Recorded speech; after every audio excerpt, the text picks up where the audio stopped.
I was recently hired to mix and master a home-recorded hardcore song. Here's the band's mix. It's gone down to drastic measures. And here's my mix. It's gone down to drastic measures. Now the band did this completely DIY, and they did the best they could, but still the guitars were harsh, the drums lacked impact, and the vocals were fighting for their life. So they hit me up and asked me if I could put my professional touch on it. And today, I'm going to walk you through exactly what that looks like. By the end of this video, you'll learn how a pro diagnoses problems, fixes them, and then polishes the song to a finished master ready for release. So let's open the session and check it out. All right, first things first, I mix top down, which means once the files are in the session, I fader balance the song, and before I work on any individual track, I engage my mastering chain. That's an SSL G-comp, saturation, stereo imaging, and a final limiter. As for my routing, each instrument group goes to a bus before getting sent to the master track. So guitars, bass, vocals, and gang vocals all get their own bus. The kick, the snare, the toms, the cymbals, and the rooms all get their own bus. So let's dive into the drums. We're going to start with the overheads. All right, here's what the overheads sound like. The cymbals are kind of harsh, particularly the China is very loud compared to the other ones. So for the overheads, I started with an EQ to get rid of some of the low mids and the harsh highs. I smoothed it out with an 1176. I added this citral clang filter to give some sparkle up top and get rid of some more of the lows.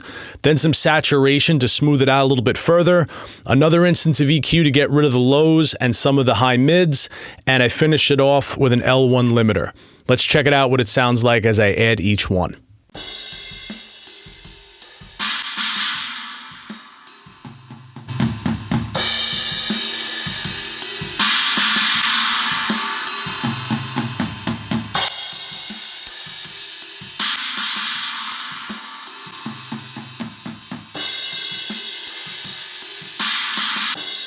The hi-hat and the ride just got hit with some compression and some EQ, and then at the bus level, I'm doing another instance of the citral clang filter to get rid of some of the lows and some of the high mids, an instance of Pro MB to get rid of some of the outstanding frequencies up top, and then a DS EQ to smooth out all the harshness. Let's check out the cymbal bus before and after.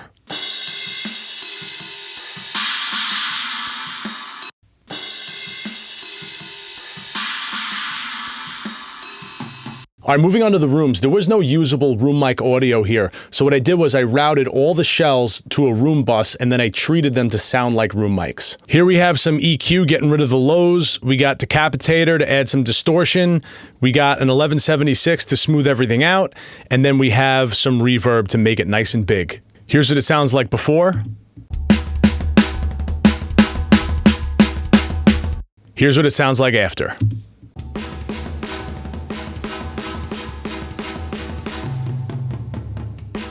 Cymbals and rooms together.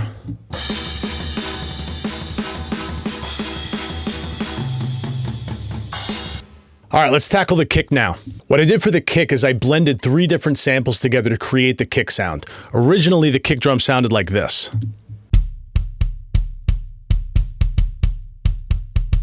Here's the first sample that's given us our low end. The second sample's given us our body.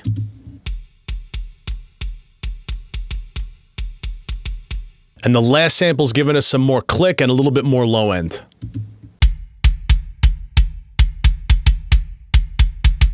At the bus level, I added a little bit more top end and I put a clipper on it to make it sound nice and big. After all that, the kick sounds like this.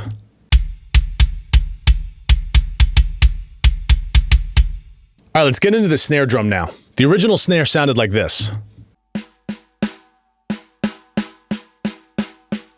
I used the original snare sound, but I added some EQ to get rid of some of the ring, a transient designer to give it extra attack, a compressor to beef it up, some EQ to get rid of some of the boxiness and add a little bit more of the stick. And after all is said and done, before, after. Now to beef up the snare a bit, I did add a sample, and that sample sounds like this.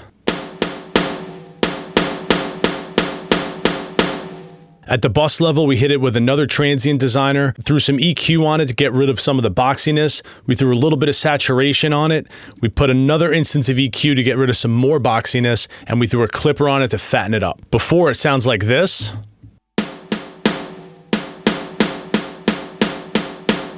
And after, it sounds like this.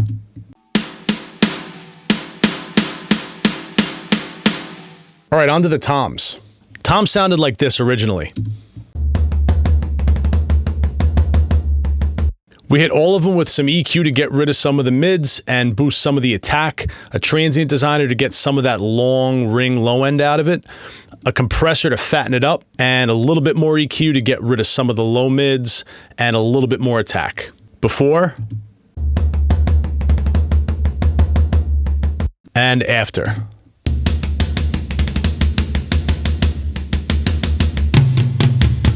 After all said and done, our drums sound like this.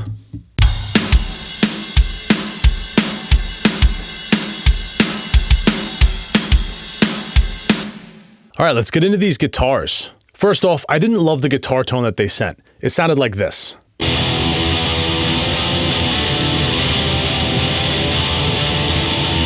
The good news is they sent DIs along with their recorded tones. That allowed me to reamp the guitars into this.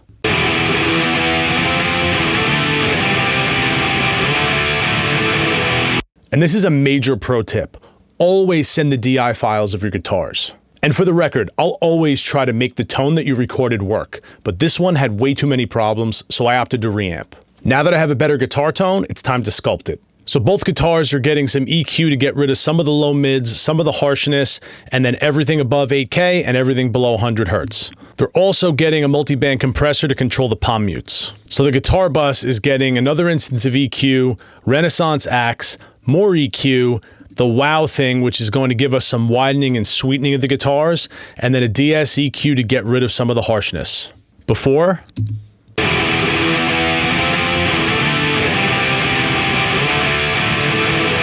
after.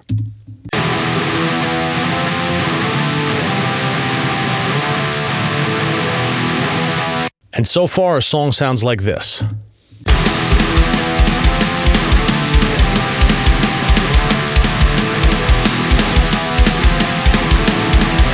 Now, since I didn't produce this song, I asked the band for reference mixes just to get an idea of the vibe they were after, and they cited Hatebreed and Terror.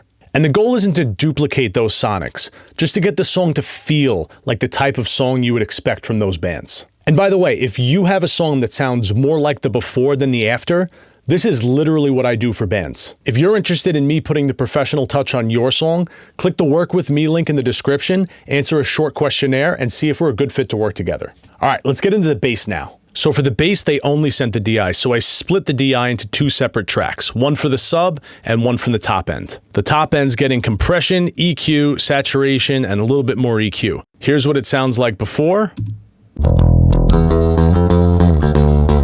And here's what it sounds like after.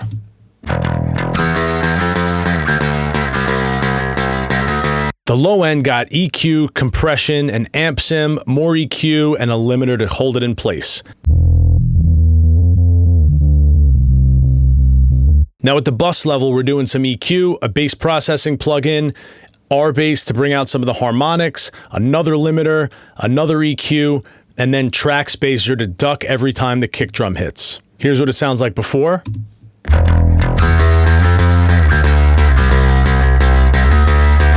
And after.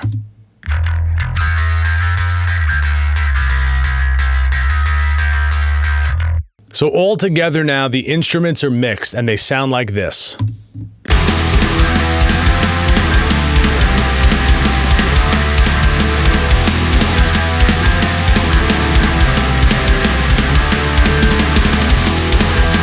Now the most important thing, the vocals. So here's what the vocals sound like raw.